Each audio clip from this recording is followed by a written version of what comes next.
Eleições derrubam a pauta do Congresso Nacional em outubro. Começa agora JBR News. Olá, Rodolfo. Tudo bem, Alexandre? Olá, amigas, amigos. Estamos aqui iniciando este conteúdo que é feito diariamente de Brasília para vocês. E quando a gente chama que são as eleições que estão derrubando a pauta do Congresso neste mês de outubro, você pode pensar que são as eleições municipais, mas não são não. São as eleições municipais e as eleições das presidências da Câmara e do Senado, porque Brasília está efervescente, a cidade só está pensando nisso. Os presidentes tanto da Câmara como do Senado estão deixando as suas presidências em fevereiro. No caso do Senado, a questão está um pouco mais pacificada, mas não deixa de ter disputa. Já na Câmara, ninguém sabe para onde vai aquele comando. E o comando é fundamental, lembrando que nós vamos entrar na segunda metade do governo Lula e o presidente da República tem total interesse em quem vai comandar aquela casa. Então, o jogo está embolado. O que acontece quando o jogo embola? Os assuntos prioritários ficam para depois. A reforma tributária tão falada, tão discutida e tão aguardada, pelo jeito, ficará mesmo para 2025, ao que tudo indica. Isso porque, ainda que o relator tenha hoje a intenção já de apresentar alguma coisa, os prazos são muito curtos, porque neste mês de outubro, devido justamente às eleições municipais, nada será votado, nem reunião presencial vai ter. E ontem até, Rodolfo Lago, o ministro da Fazenda, Fernando Haddad, já deu a entender que a reforma tributária ficou para 25. Porque o governo coloca um calendário de dezembro, e cá entre nós, dezembro em Brasília dificilmente vai ser aprovado. Como se não bastasse, tem um pacote também anti-STF, que são aquelas regras que incomodam diretamente os ministros da Suprema Corte, que também, ao que tudo indica, deve ficar para depois, porque Lira não está a fim de entrar no novo embate. É isso, Rodolfo? É exatamente isso, Alexandre. Então realmente você tem toda essa situação. Ela começou com isso, quer dizer, tanto os presidentes da Câmara quanto do Senado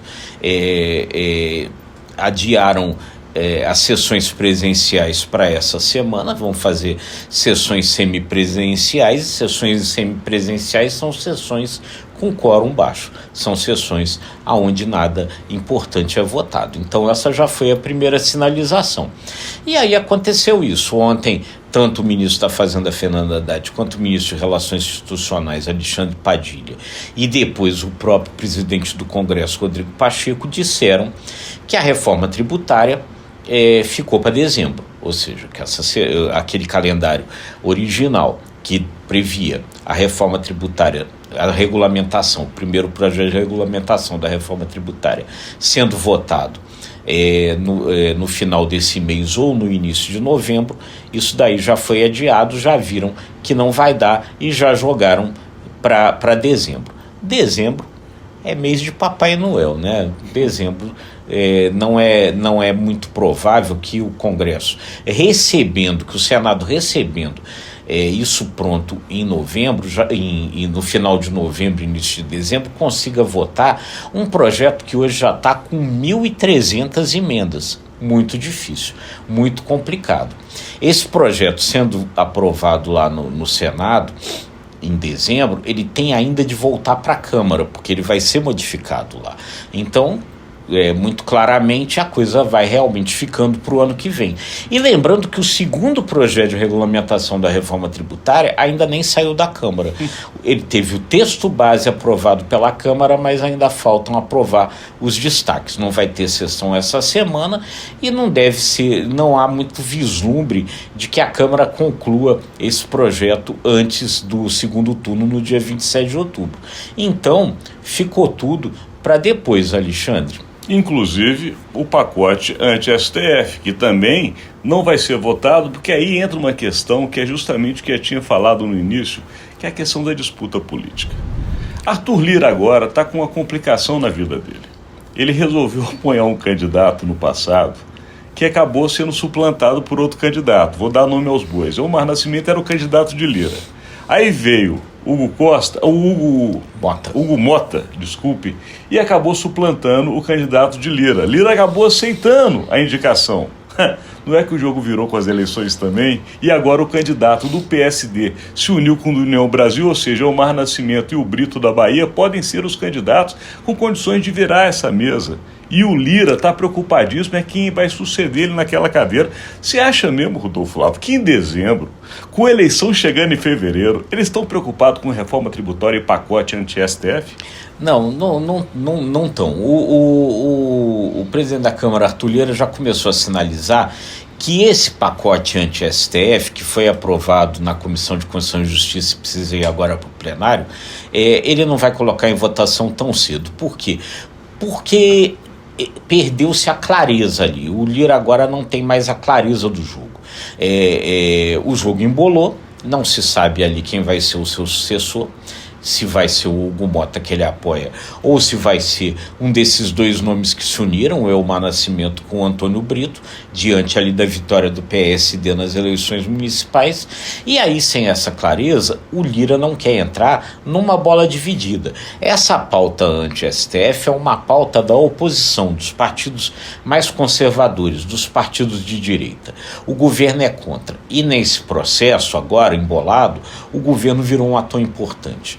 Quer dizer, o próximo presidente da Câmara pode ser alguém definido pelo apoio do governo. Então o Lira ali não vai entrar numa bola dividida, fazendo a pauta da oposição, se talvez ele precise nesse momento do apoio do governo. Então a coisa ficou muito complicada. Entrar agora num processo também de embate com o judiciário pode não ser uma coisa interessante, até porque o próprio judiciário já acenou para a possibilidade dele próprio vir a fazer algumas mudanças nisso. Então, o que está sinalizando? Que o Lira deixe essa batata quente da questão aí da briga com o judiciário para o próximo presidente da Câmara, ele que venha a resolver esse negócio. Aí, Alexandre, dentro do que está lá, o que faz parte desse pacote STF, a avaliação que se faz é que uma das questões, que é aquela de limitar as decisões monocráticas individuais dos ministros do STF, essa tem mais chance de passar. E talvez seja exatamente isso que o próprio Supremo se antecipe e resolva por eles mesmos uma nova regra diminuindo as decisões monocráticas.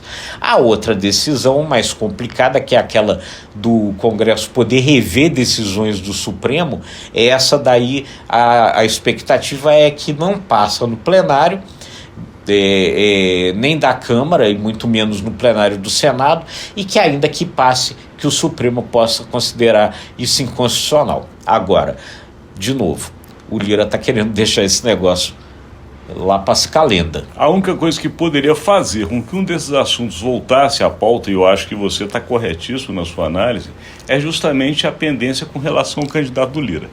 Se chegar o jogo a ficar muito acirrado na hora de definir quem vai ser o presidente da Câmara, e de fato a oposição tiver votos suficientes para virar o jogo, eles podem colocar como imposição a aprovação desses pacotes. Ali a gente sabe que tudo pode acontecer. Agora o certo é, Rodolfo Lago, novo presidente da Câmara e novo presidente do Senado, o jogo está zerado. É novo compromisso, é nova articulação, tudo vem de novo do início. Ou seja, o que não for votado esse ano, pode esquecer. Para o ano que vem, começa zerado o jogo. É uma nova negociação, né? Com certeza, né? Diante de um novo cenário e dos compromissos que esse novo presidente da Câmara fez para ser eleito. E daqui a gente encerra esse conteúdo de hoje, agradecendo a sua audiência. É isso aí. E aí, deixando alguns convites para você. Primeiro o seguinte, o que você acha desse jogo de Congresso, desse jogo da política, da relação disso com eleições, etc. Comenta aí, a gente vai gostar de ouvir o seu comentário. E aí deixar aquele convite importante para nós. Se você gostou, curta, compartilhe, acesse imagemcredibilidade.com, se inscreva no ICTV e nos nossos demais canais. Obrigado e até amanhã.